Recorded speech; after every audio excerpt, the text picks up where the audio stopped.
Ganito na ba ang gulong ng iyong Raider 150 Fi? O di kaya ganito,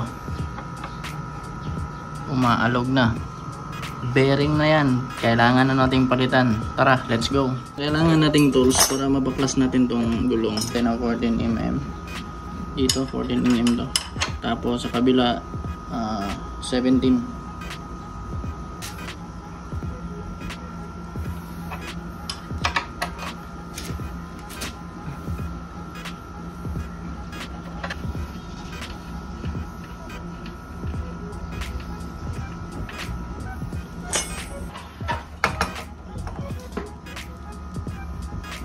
Ito na, natanggal na.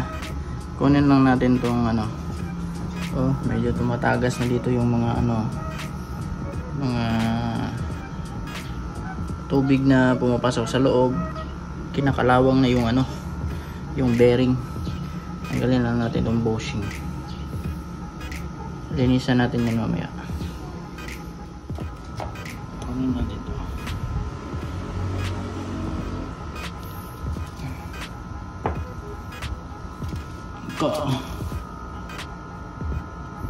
Okay pa naman dito sa dito, okay pa naman dito na part sa may disc. Okay pa yung bearing, hindi pa siya maalog. Pero baka na din yan kasi magti 3 years na to eh. Lalo na matagal, stock pa yan. So ito ang nangyari. Ito kasi nyo. So ito ang nangyari sa loob. Pinasukan ng tubig, tapos wala nang grasa, so kinalawang, kaya umaalog. Tara, tanggalin natin. Gagawin natin is tanggalin natin tong cap, rubber cap. Ayun, ito yung rubber cap. Ito.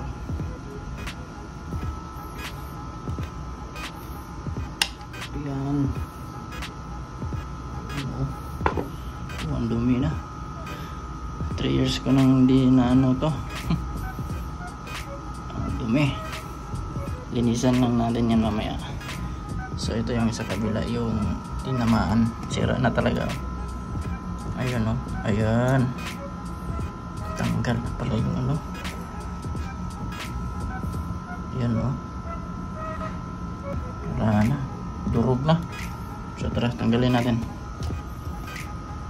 Sa pagtanggal nga pala ng bearing, gamit tayo nito. Check natin dito yung may kumagat sa gilid. Pag may kumagat dyan, okay natin.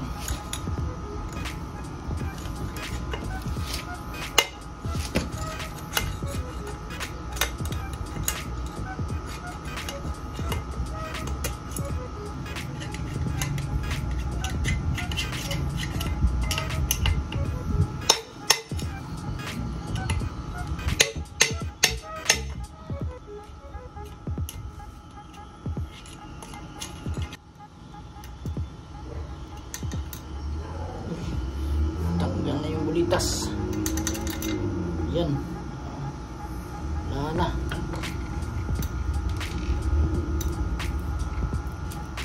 Ayan, push na.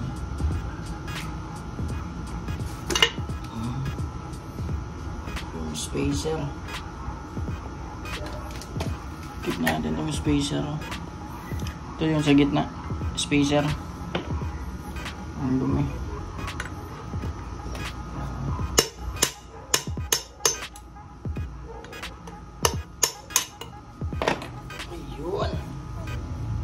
Ito yung sa kabila. Yung sa kabila. Sa kabila tanggal. So ito na. Natanggal na natin.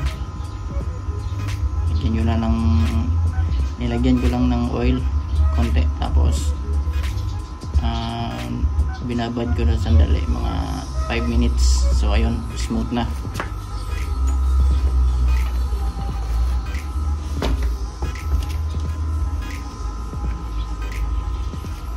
ito na. linisan ko lang to. Okay. So ito na, magpapalit na tayo ng bearing. So ito nga pala yung nabili kong bearing, TRX brand. Wala kasing ano eh, yung madalas na ginagamit, Koyo ba yun? Ayun, Koyo brand. So wala. So ito ang available nila. So ito na lang yung binili ko. Ang sukat pala nito is 6301 ba yun? Harap. Saan natin? Oo nga, 6301. Kita nyo? Dito.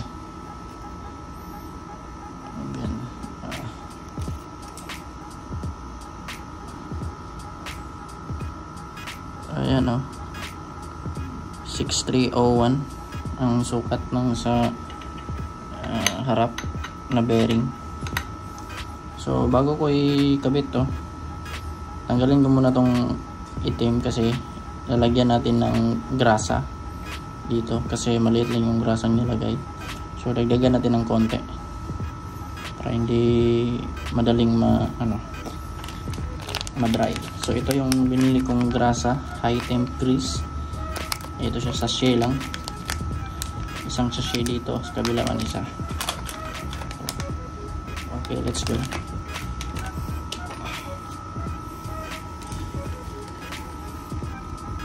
Tanggalin lang natin to. Ayan,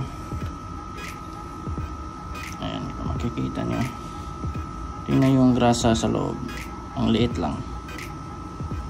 Ayan o, yung kulay puti sa gilid. So dadagdagan natin ng high temp.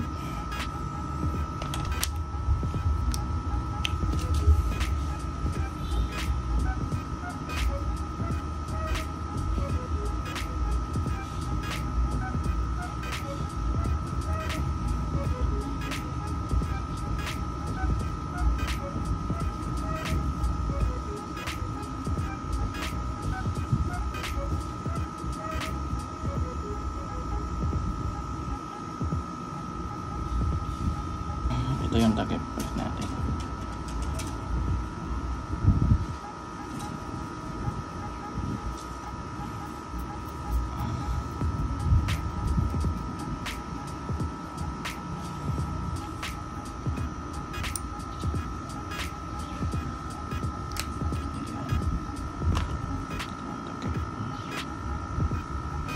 Itong braso, konti lang.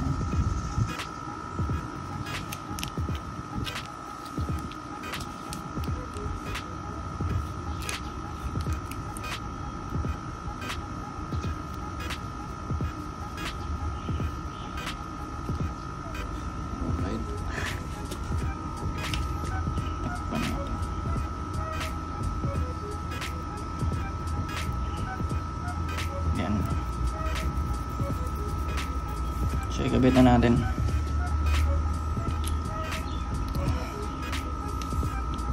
Maglagay muna tayo ng grasa dito.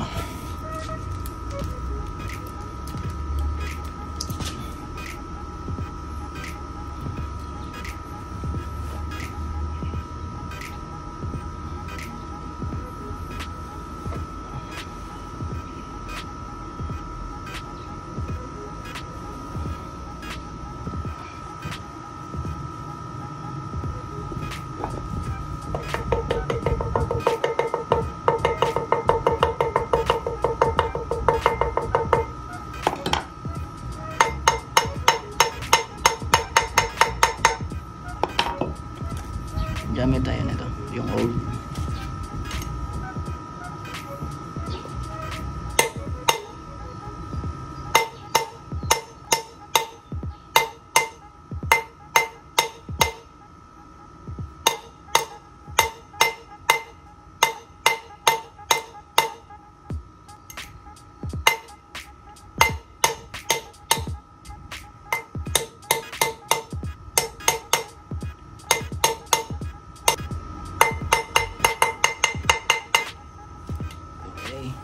Kabila naman.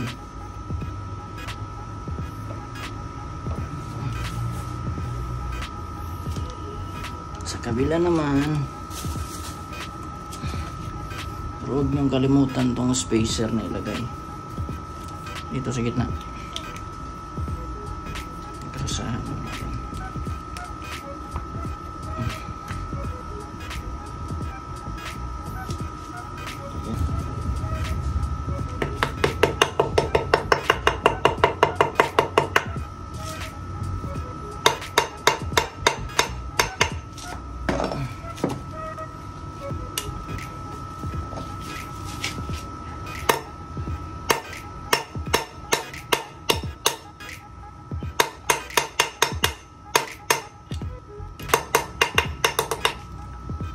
Okay na yan.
Ayos, ito. So okay na. Balik na natin.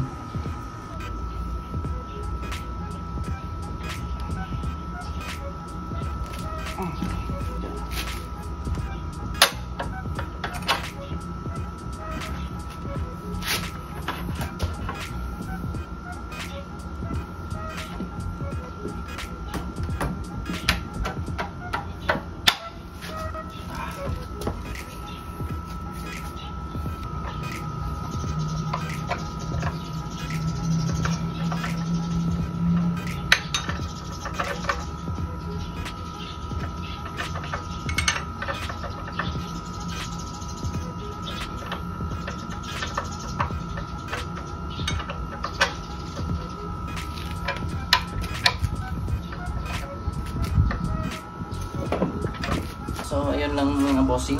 So okay na. So nagtaka kayo baka medyo ano kasi bagong palit to eh. Yung brake pan makapal pa. So okay na yan. Okay na yan, hindi na yan umaalog.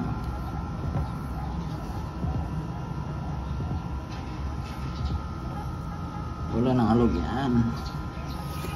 Okay na yan, patakbuhin. Hindi na yan umaalog. Okay. So that's it for today's video mga bossing. So kung gusto nyo mag DIY lang, nakatipid pa kayo sa sa labor. Mahal ng labor ngayon, mga 350 yata. So kung kayo lang may mga gamit kayo, kaya naman. So good. So yun lang po. Maraming salamat. Bye.